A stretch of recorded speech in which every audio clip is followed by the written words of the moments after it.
E convido vocês a fecharem os olhos, a imaginar a presença de Jesus, Divino Mestre e amigo. Nos encontramos mais uma vez reunidos nesta casa para aprender os seus ensinamentos. Nos ensina, Senhor, a sermos mais confiantes e colocarmos em prática. Abençoa também, Senhor, todos aqueles irmãos que se encontram desempregados nas ruas. Toque o nosso coração, Senhor, para que nós possamos socorrê-los.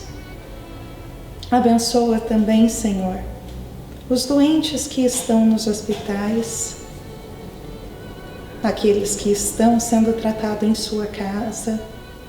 Abençoe todos eles e todos os seus familiares para que tenham paciência e resignação. Abençoa também, Senhor, todos os trabalhadores desse país, que todos possam fazer o seu trabalho com amor, carinho e respeito ao próximo. E abençoa, Senhor, o palestrante da noite, para que ele possa ser claro ao fazer a sua preleção e que nós também possamos ser tocados para colocar seus ensinamentos em prática. Que assim seja. Esta noite nós temos o Ardinal, ele é trabalhador da casa e é ele que está ao cargo.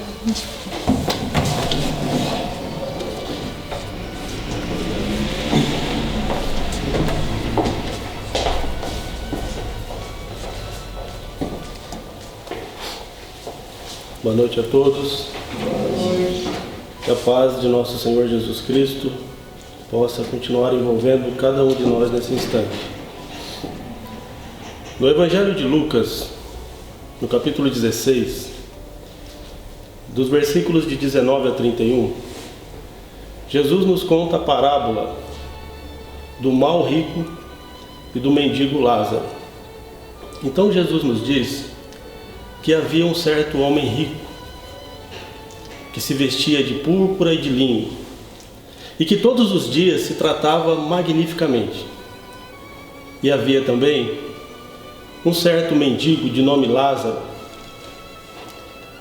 com o corpo cheio de feridas, que costumava ficar deitado na frente da casa desse homem rico, com a esperança de conseguir se alimentar com as migalhas que caíam da sua mesa. Mas ninguém lhes dava nada, e os cachorros vinham para lamber as suas feridas. Aconteceu que o mendigo morreu, e foi levado pelos anjos ao seio de Abraão. E depois, o homem rico também morreu, e foi sepultado. E estando ele no inferno, sofrendo muitos tormentos, um dia ele levanta os olhos para o céu e vê ao longe Abraão e Lázaro no seu seio. E então ele clama dizendo: Pai Abraão, tem piedade de mim e manda que Lázaro molhe a ponta do seu dedo na água e toque a minha língua para me refrescar, porque sofro muitos tormentos nesta chama. E Abraão respondeu: Meu filho, você já recebeu os teus bens em vida, e Lázaro só teve males. É por isso que hoje você está sendo atormentado e ele está sendo consolado. E há também um grande abismo entre nós e vós, de sorte que aqueles que quiserem passar daqui para aí não podem, e aqueles que quiserem passar daí para cá também não podem. Então o homem rico disse em seguida: Pai Abraão, então eu lhe imploro que mande Lázaro até a casa de meu pai, onde tenho 5 irmãos, para que ele lhes dê testemunho das coisas que acontecem aqui, a fim de que eles também não venham parar nesse lugar. E Abraão replica: eles têm Moisés e os profetas, que ouçam-nos. Mas o rico insiste: não, pai Abraão, mas se um dos mortos fosse conversar com eles, eles se arrependeriam. E então Abraão explica: se eles não ouvem a Moisés e aos profetas, não acreditarão nem mesmo que um dos mortos ressuscite. Nessa parábola, Jesus nos apresenta várias questões para refletir. Mas antes de nós entrarmos nesses pontos de reflexão, eu gostaria de fazer um comentário sobre o nosso irmão Eurípides. E através desse comentário nós vamos fazer uma ligação com alguns desses pontos de reflexão. No dia 6 de junho desse último mês, nosso irmão Eurípides retornou à pátria espiritual. E um dia depois, no dia 7, foi realizado o velório dele aqui mesmo nesse salão. Nesse dia, várias pessoas vieram até aqui e disseram algumas palavras em homenagem ao nosso irmão Eurípides. Me pediram para que eu viesse falar também. Mas naquela hora eu não quis dizer nada, porque havia aqui, naquele dia, várias pessoas, amigos do Eurípides, muito mais próximos do que eu, amigos de muito mais longa data, amigos de mais de 30 anos, mais de 40 anos. O próprio Gentil é um amigo que ele tinha 50 anos. E eu achei que naquele dia eu não tinha que dizer nada. Não porque Eurípides não mereça a minha homenagem, mas porque eu achei que eu não merecia falar naquele dia. Mas então, durante o velório, do tempo que eu fiquei aqui, a maior parte do tempo eu fiquei sentado sozinho, isolado, sem conversar com ninguém. E então eu comecei a fazer uma retrospectiva. E me lembrei que a primeira vez que eu entrei nessa casa foi numa manhã de domingo do ano de 2002, há 19 anos atrás. E a primeira pessoa que eu conheci foi justamente o Eurípides. E logo em seguida ele mesmo me apresentou ao Carlinhos Lussari. E ele me recebeu muito bem. Eu disse a ele que eu também era espírita já há alguns anos, que eu já havia participado em outros centros espíritas, já havia participado de alguns grupos. E então ele me disse os dias, os horários das palestras, me falou que a casa tinha grupos de estudo, grupos mediúnicos, alguns grupos de assistência, de beneficência, enfim. Me recebeu muito bem e deixou as portas abertas caso eu quisesse participar. Passou mais algum tempo, eu não sei quanto tempo exatamente, mas eu não conhecia muito bem o Eurípides ainda. E aí um dia aqui também eu perguntei a ele: Eurípides, o seu nome é Eurípides Barçanufo? E ele deu uma risadinha, fez uma brincadeira dizendo alguma coisa no sentido: não sou tudo isso. Mas na hora, bom, para quem não sabe, né, se é que alguém não sabe, Eurípides Barçanufo é um dos grandes nomes do espiritismo no Brasil e no mundo. É um dos grandes trabalhadores do Cristo que já passou por esse planeta. Então ele me respondeu: não sou tudo isso não, meu nome é Eurípides Gonçalves. E na hora eu não percebi, mas daí passou um tempo, eu vim conhecer a história da casa, o trabalho que o seu Hugo e a dona Dulce fizeram, e então eu percebi que na verdade o nome dele não era Eurípides Barçanufo, mas ele tinha um nome poderoso do mesmo jeito, porque Eurípides Gonçalves é a união, é a junção de dois nomes de dois grandes trabalhadores do Cristo: Eurípides Barçanufo mais Hugo Gonçalves. Então Eurípides tinha um nome muito poderoso. E nesses 19 anos que eu participo nessa casa, eu sou testemunha de que, uma das testemunhas, né, de que o Eurípides se esforçou muito para honrar esse nome. E quem conhecia o Eurípides sabe disso também. Eu tinha a impressão que o Eurípides estava sempre aqui dentro. E outras pessoas já me disseram isso também. Porque nesses 19 anos, muitas vezes eu passei aqui na frente durante a semana, algumas vezes no período da manhã, eu vi o carro dele parado aí na frente. Outras vezes eu passei no período da tarde, e eu tenho a impressão que a maioria das vezes o carro dele estava parado aí na frente. Nos finais de semana, sábado e domingo, então era praticamente certeza que ele estaria aqui. Porque durante muitos anos ele ia todo sábado de manhã com mais alguns colegas no Ceasa buscar alimentos que depois eram separados em sacolas, e no período da tarde esses alimentos são distribuídos para algumas famílias aqui da região. No domingo ele participava de um grupo que era responsável pelos trabalhos do domingo. Esse grupo era responsável pela palestra, pelos passes, e depois eram feitas visitas, acho que ainda são feitas, com a pandemia agora nem tanto, né? Mas esse grupo fazia visitas àquelas pessoas que por algum motivo de saúde não podiam vir até aqui. E se o Eurípides não estivesse aqui no domingo de manhã, provavelmente ele estaria na rádio. Porque uma vez por mês ele fazia o programa da rádio, onde ele ia lá para fazer uma palestra e falar do Evangelho segundo a visão espírita. Se ele não estivesse aqui ou na rádio, provavelmente era porque ele teve algum problema de saúde. Nos domingos também, no período da tarde, o Eurípides participava do trabalho do Manolo. Uma vez por mês nós temos o trabalho do Manolo, que é um trabalho de cura espiritual. E o Eurípides, só nesse trabalho eu participo há 10 anos. E raras vezes eu vi o Eurípides faltar. Nesses 10 anos eu faltei poucas vezes, mas o Eurípides faltou menos ainda. E normalmente quando ele faltava era por algum problema de saúde. E o interessante é que ele tinha uma constância.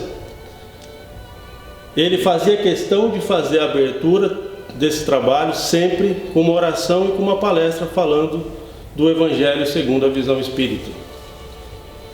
E quando se fala em palestra, ele não fazia palestra só aqui. Ele fazia palestras por toda a região, em vários centros espíritas aqui da região, em várias cidades vizinhas. Sempre que chamado, ele ia. E Eurípides participou de vários grupos, durante esses anos, vários grupos de estudo, grupos mediúnicos, grupo de oração, grupo de trabalhos assistenciais, enfim. Então, quando eu cheguei aqui, no primeiro momento eu respeitei o Eurípides pelos seus cabelos brancos, pela sua idade. Ele tinha idade para ser meu pai, né? E eu aprendi isso em casa, respeito pelos mais velhos. Depois, quando eu conheci a história da casa, a história da família, eu passei a respeitar o Eurípides também pelo nome que ele carregava, Gonçalves, né? Porque na minha cabeça, não quer dizer que eu esteja certo, tá? É só uma coisa da minha cabeça. As pessoas que vieram nessa família, elas provavelmente vieram para ajudar ou para ser ajudadas. E normalmente vieram para as duas coisas, porque é difícil alguém que não precise ser ajudado em algum momento. Então, só que ao longo dos anos, eu passei a respeitar o Eurípides, não só por essas coisas, mas pelo trabalho, pela dedicação, pelo esforço que eu vi ele fazendo.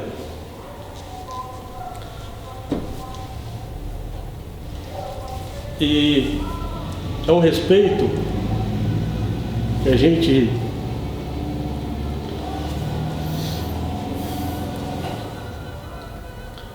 pode dizer que até chega à admiração. Ele não virou santo porque morreu, não é isso que nós estamos falando. Ele não virou santo porque morreu. Mas admiração pelo fato de que ele era uma pessoa comum. Uma pessoa como eu.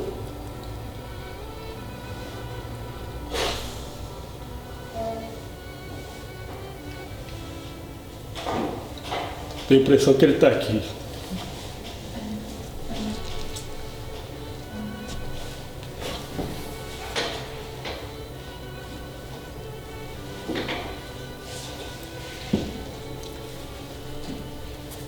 Então ele é uma pessoa comum, como eu, como a maioria das pessoas que vivem nesse planeta. E como uma pessoa comum, ele tinha vários problemas na sua vida particular. Vários problemas, vários obstáculos, várias dificuldades, inclusive de saúde, né? E mesmo assim, nada disso impedia dele continuar trabalhando, continuar fazendo cada vez mais. Então, uma lição que o Eurípides deixa para mim, e que eu acredito que sirva para todos nós, é a lição de que dá sempre para fazer um pouco mais, se a gente quiser.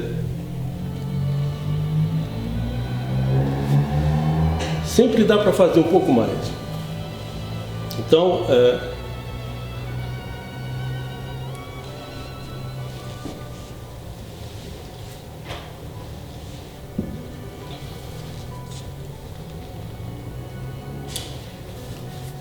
o Eurípides ele merece respeito, não só pelos cabelos brancos ou pelo nome e sobrenome que ele carrega, mas ele merece respeito e até admiração pelo trabalho, pela dedicação, pelo esforço, pelo exemplo que ele deixou para nós.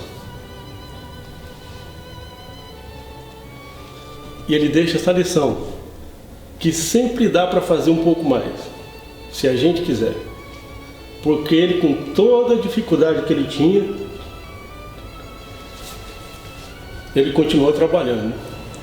A última tarefa dele, inclusive, foi justamente aceitar ser o presidente da casa. Um encargo que para muita gente seria um fardo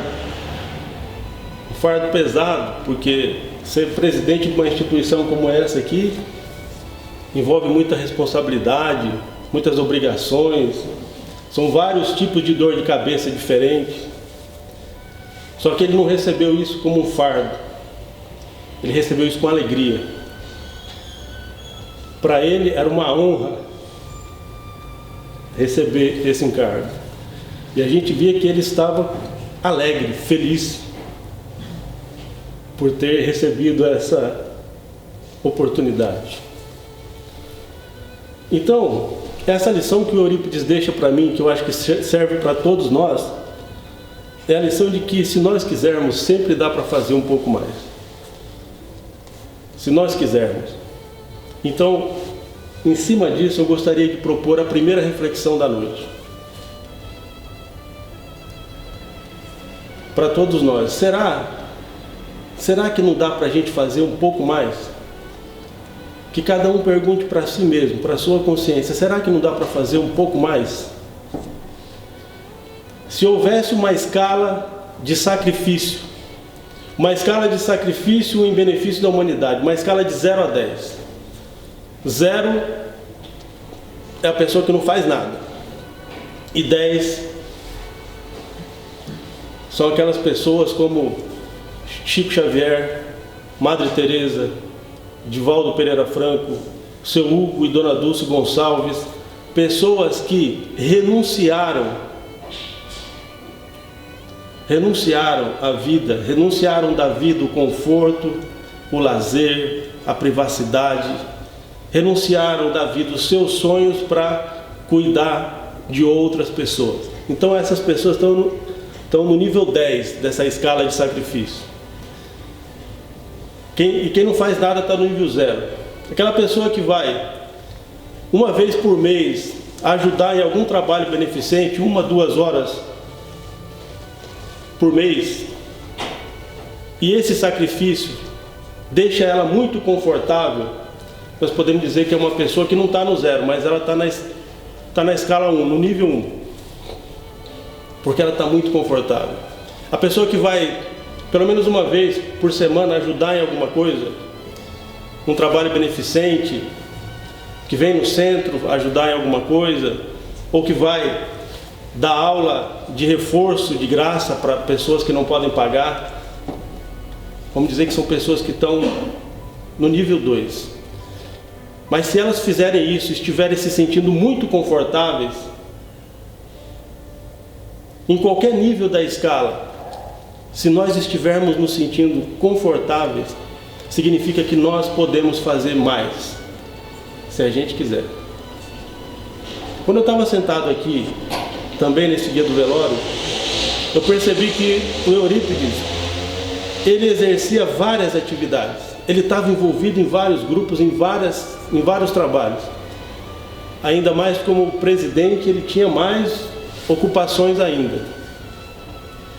E naquela hora, pensando, eu perguntei comigo, mas quem vai fazer as coisas que o Eurípides fazia? Não tem uma pessoa hoje que pode chegar e falar, não, deixa comigo que eu vou fazer tudo que ele fazia.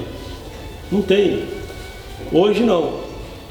Ele é insubstituível? Também não é. Nós sabemos que gradativamente outras pessoas vão desenvolver essas atividades. Mas eu cheguei à conclusão que o Eurípides vai fazer falta. Pelo menos no primeiro momento o Eurípides vai fazer falta. Então, pensando nesse sentido também, eu gostaria de propor esse pensamento como uma segunda reflexão da noite. Se nós morrêssemos hoje, se nós desencarnássemos hoje, nós faríamos falta, nem que fosse por alguns dias? Se eu morrer hoje, será que eu vou fazer falta? Eu não estou falando fazer falta para minha família, para a esposa, para o marido, para o pai, para a mãe, para os filhos, para os irmãos, para os amigos. Não estou falando para essas pessoas, porque claro que nós vamos fazer falta para as pessoas que nos amam. Eu estou falando, será que nós vamos fazer falta, se a gente morresse hoje, será que nós vamos fazer falta para a humanidade, para a sociedade em que nós estamos inseridos? Será que nós vamos fazer falta para a comunidade onde nós atuamos? Porque só faz falta quem é útil. Só faz falta quem tem alguma utilidade. Então, essas duas reflexões que nós propusemos, elas estão diretamente ligadas com a primeira reflexão que Jesus coloca na parábola. Porque Jesus diz assim: havia um homem rico e havia um mendigo chamado Lázaro. Havia alguém que vivia na abundância e havia alguém que vivia na miséria. Havia alguém que tinha tudo e havia alguém que não tinha nada, vivia na completa escassez. Jesus estava falando mal da riqueza? Não, definitivamente não. O Espiritismo nos explica isso muito claramente. No próprio Evangelho segundo o Espiritismo tem um capítulo inteiro, o capítulo 16, que nos explica isso. Inclusive tem um subtítulo lá que fala da utilidade providencial da riqueza.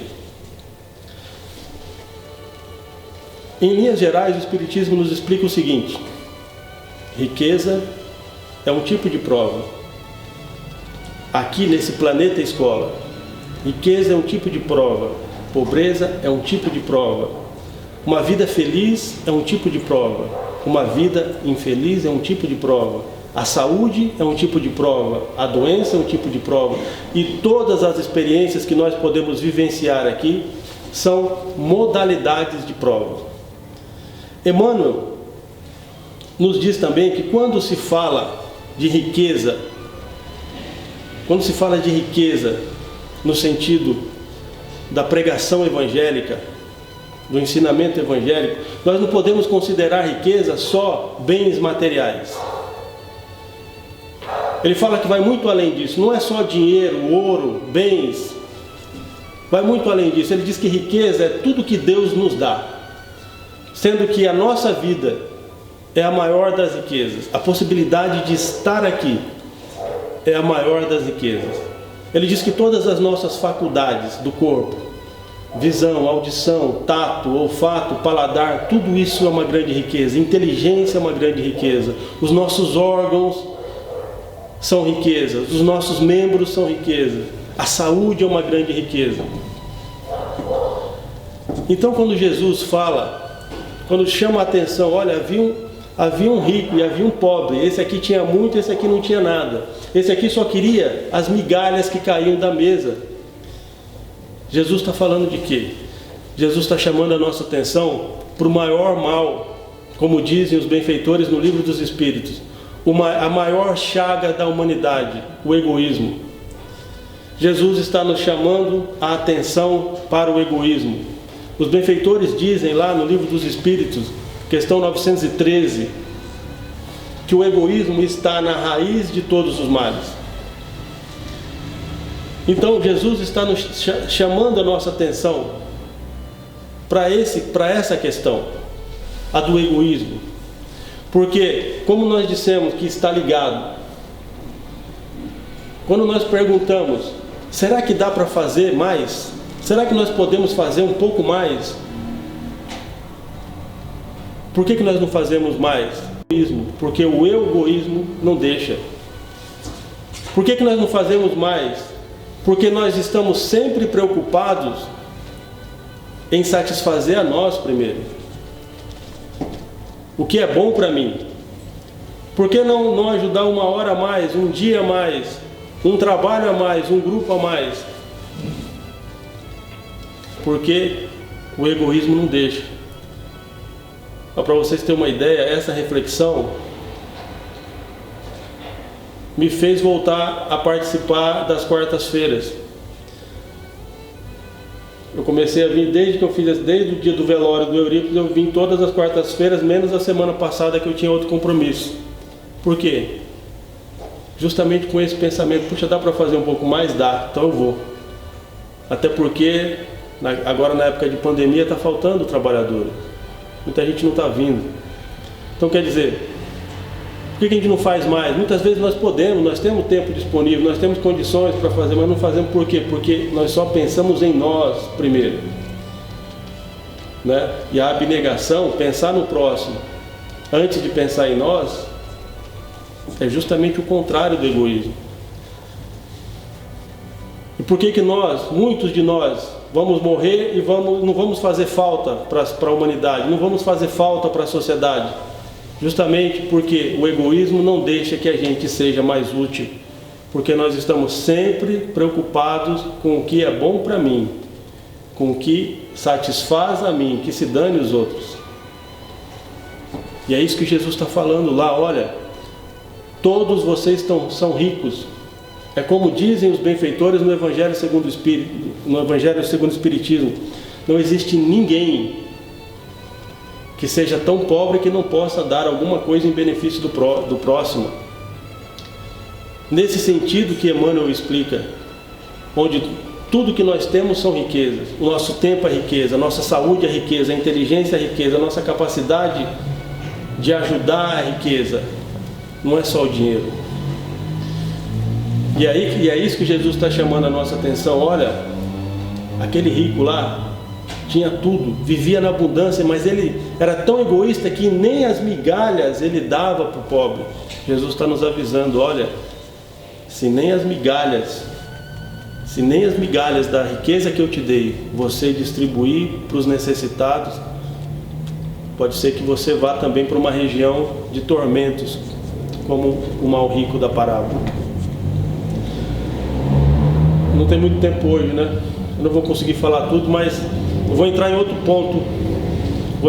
ponto da parábola. O mal rico diz assim: e se, Senhor, manda Lázaro até a casa de meu pai, porque eu tenho 5 irmãos, e se ele der testemunho das coisas que acontecem aqui, os meus irmãos vão se arrepender e não vão cometer os meus erros, os mesmos erros que eu cometi, e talvez eles não venham para cá. Então eu fiquei me questionando. Imagine que nosso irmão Eurípides pudesse vir aqui, se materializar aqui agora por um instante. Imagine que ele pudesse vir aqui para nos dar uma única mensagem. um único recado, que recado será que ele daria para nós? Se os benfeitores da providência divina dissessem ao Eurípides: Eurípides, você tem permissão para voltar lá, por um instante, por um breve instante, para dar uma única mensagem para os seus amigos, um único aviso, o que será que ele viria dizer para nós? Eu vou fazer uma suposição. Claro que não tem como saber o que ele diria, mas eu vou fazer uma suposição que eu não tirei da minha cabeça. Uma suposição baseada em ensinamentos que eu já vi Emmanuel falar várias vezes, André Luiz falar mais de uma vez. Eu acredito que se o Eurípides pudesse se materializar aqui agora para nos dar um único aviso, ele diria o seguinte: parem de perder tempo. Parem de perder tempo. E nós poderíamos traduzir essa frase, esse aviso, da seguinte maneira: parem de perder tempo pensando em coisas inúteis. Parem de perder tempo fazendo coisas inúteis. E parem de perder tempo deixando o tempo passar sem utilizar esse tempo de forma útil. Porque André Luiz diz isso claramente. Uma das maiores queixas, um dos motivos mais comuns de lamentação dos espíritos que desencarnam é justamente o arrependimento pelo tempo perdido, o arrependimento pelo tempo desperdiçado. Mas desperdiçado em quê? Por que desperdiçado? Porque todos nós viemos para cá tendo como maior objetivo a melhora de nós mesmos. E quando nós estamos do lado de lá, conscientes, nós sabemos disso. E normalmente pedimos às provas um gênero de prova que pode nos ajudar a fazer essas melhoras. Mas quando nós chegamos aqui, a maioria de nós, é claro que nós não lembramos, mas nós temos a intuição. E nós temos os benfeitores nos avisando durante o sono, por intuição, por inspiração. Só que a maioria de nós só quer o quê? Conquistas imediatas. Nós não queremos nos esforçar para alcançar a felicidade na vida imortal. Não, nós queremos o que nós achamos que é felicidade agora. É claro que isso é fácil de falar e não é simples de fazer, mas Jesus nos deu um caminho. Ele disse: faça para o próximo, enquanto a gente não aprende a amar, faça para o próximo somente aquilo que você gostaria que o próximo fizesse para você. E é o que os benfeitores nos dizem: a melhor forma de melhorar nós mesmos é aprender a servir o próximo, aprender a fazer mais pelo próximo, em todos os sentidos. Lembrando que o próximo mais próximo mora dentro da nossa casa, faz parte da nossa família, está no círculo das nossas amizades. Esse é o próximo mais próximo. Então, para fazer isso, para fazer ao próximo somente aquilo que nós gostaríamos que o próximo fizesse para nós, nós precisaríamos ter, em primeiro lugar, vigilância do nosso comportamento, pensamentos, atos e palavras. Tomar cuidado com a pseudo-sabedoria que é espalhada pelo mundo e que nós caímos muitas vezes. Eu vou dar um exemplo. Quantas vezes nós vemos uma pessoa batendo no peito e dizendo: os outros têm que me aceitar como eu sou. Acho que nós aqui todos talvez em algum momento já dissemos isso: os outros têm que me aceitar como eu sou. No Espiritismo, o espírita consciente, para o espírita consciente isso não vale, porque o Espiritismo nos ensina outra coisa. O Espiritismo nos ensina que eu tenho que aceitar o próximo como ele é, mas no que diz respeito a mim, eu tenho que me esforçar todos os dias para ser uma pessoa melhor. E esse ensinamento está gravado em vídeo, está lá no YouTube, porque veio de Chico Xavier. Chico Xavier diz assim: ao próximo eu dou o direito de ser como ele é. A mim eu imponho o dever de ser melhor a cada dia, corrigindo as minhas imperfeições. Ao próximo eu dou o direito de ser como é, mas a mim eu imponho a tarefa, eu imponho o dever de ser melhor a cada dia, corrigindo as minhas imperfeições. Então, nós temos que tomar cuidado com essas falsas sabedorias que vêm do egoísmo. Bom, pessoal, não vai dar tempo de acabar. Eu fiquei chorando 5 minutos e o tempo passou.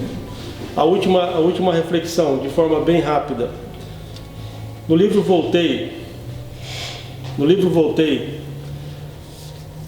que foi psicografado por Chico Xavier e ditado pelo espírito de Irmão Jacó, que na verdade nós sabemos que era Frederico Figner, um grande espírito. Se você procurar a biografia do Frederico Figner, você vai ver como ele é um grande espírito. E realmente ele foi muito bem recebido no plano espiritual. A filha dele veio buscar ele, junto com o Dr. Bezerra de Menezes. Ele foi para uma colônia, ele foi apoiado, ele não passou pelo umbral. Só que nesse livro, várias vezes nós vamos ver ele se lamentando pelo tempo perdido. E ele escreveu esse livro. Ele diz lá na introdução: eu escrevi esse livro para os meus amigos espíritas. Por que ele escreveu esse livro? Porque ele falou: olha, nós estamos recebendo as informações, nós estamos estudando, nós estamos entendendo, nós estamos até ensinando, nós estamos fazendo obras, estamos fazendo a beneficência, só que nós estamos esquecendo a coisa mais importante, que é aplicar o ensinamento evangélico em nós mesmos. Então, quando ele desencarnou, ele foi muito bem recebido, foi para uma colônia boa, só que todos os amigos dele tinham luz, emitiam luz, tinham uma luminosidade em volta do corpo, ele não tinha. Ele se achava, ele era um milionário, um homem, ele nasceu na Tchecoslováquia, foi para os Estados Unidos, conheceu Thomas Edison, veio para o Brasil trazendo um aparelhinho de Thomas Edison, ficou rico com esse aparelhinho, porque o aparelhinho ele cobrava para a pessoa falar e ouvir a própria voz, ele ficou rico com isso. O primeiro disco gravado no Brasil foi através da empresa dele, ele criou a indústria de disco no Brasil, a empresa, a gravadora Odeon é dele. Aquele espaço lá dos artistas, o retiro dos artistas, foi ele que doou. Então ele era um homem muito bom e foi recebido muito bem. Só que ele veio nos avisar: olha, eu fiz tanta coisa superficial e esqueci de aplicar o Evangelho em mim mesmo. Ele, como doutrinador, ele era um doutrinador também, né? Hoje tem outros nomes, evangelizador, enfim. Ele falava com muitos espíritos. Só para encerrar, tá? Ele falava com muitos espíritos. E quando ele estava lá, no plano espiritual, já estudando e já tendo que desenvolver algumas atividades, ele pediu para ir conversar com um daqueles espíritos obsessores que ele não conseguiu evangelizar. Era um espírito que perseguia um encarnado. O encarnado era tão obsidiado que ele era um alcoólatra, não conseguia sair daquilo, e ele não conseguiu durante muitas conversas afastar o obsessor da vítima. E ele pediu autorização para ir conversar com esse espírito obsessor agora que ele estava desencarnado. E ele foi. Quando ele chegou lá e o espírito viu ele, o obsessor, o espírito começou a rir da cara dele. Começou a rir, começou a tirar sarro dele. Falou: olha, você vinha conversar com a gente, mas depois a gente seguia vocês para onde vocês iam. E muitas vezes nós vimos que aquilo que você falava para nós não servia para você. Né? Então, e detalhou todos os defeitos dele, que eles viram. Ele era um homem autoritário, ele era um rico, milionário, né? Era um homem autoritário, era um homem ríspido, muitas vezes no tratamento com as pessoas. Então, a mensagem do livro diz isso para nós. E é justamente a última reflexão que Jesus coloca na parábola. Quando ele diz: Abraão responde ao rico: se eles não ouvem Moisés e os profetas, eles não vão acreditar nem que um morto ressuscite. Então, essa pergunta é para nós. Será que nós não estamos agindo dessa forma? Será que porque nós estamos ouvindo os mortos? Há 164 anos, Allan Kardec, através da codificação, explicou que eles existem, como é possível a comunicação, que eles estão aqui. Nós temos livros e mais livros explicando isso. Por que é tão difícil para nós mudar de conduta. Nós acreditamos ou não acreditamos? Porque parece que nós não acreditamos muito, ou acreditamos mais ou menos, porque se nós acreditamos mesmo, por que a nossa conduta é tão difícil de mudar? Então fica de reflexão para nós exatamente o que Frederico Figner veio dizer. Pessoal, não adianta só fazer externamente, nós temos que aplicar o Evangelho em nós mesmos.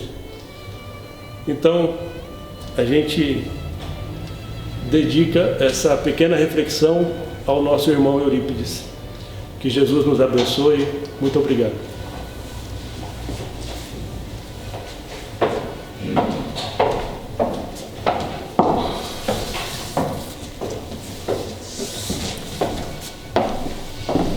Falando sobre Eurípides, o Eurípides veio, fez a última palestra em março, passando mal, mas fez. Daí quando terminou ele falou, eu achei que eu não fosse conseguir. E daí nós fomos fazer visita, acho que isso em abril, porque hoje eu olho, eu sei que, hoje eu fiz as contas, né? Abril e maio, ele ficou praticamente o mês inteiro internado, ia, voltava. Em um desses dias a gente pediu oração para ele, e um dos que a gente visita mandou mensagem, falou, mas como assim ele tá mal? Ele veio aqui em casa junto com vocês fazendo a visita, e ele foi. Ele não desceu, porque nós continuamos o trabalho das visitas, né? Nós só passamos, deixamos a água e fazemos uma prece na porta, em frente à casa da pessoa, não entramos. E o Eurípides foi, e não desceu do carro, mas foi, ele ficou ali na porta. Então, realmente a mensagem, né, Fátima, que o paizinho também falava, coloca a mão na charrua, né? Então, vamos trabalhar. Obrigado, Ardinal, pela mensagem e que possamos pensar nisso com carinho.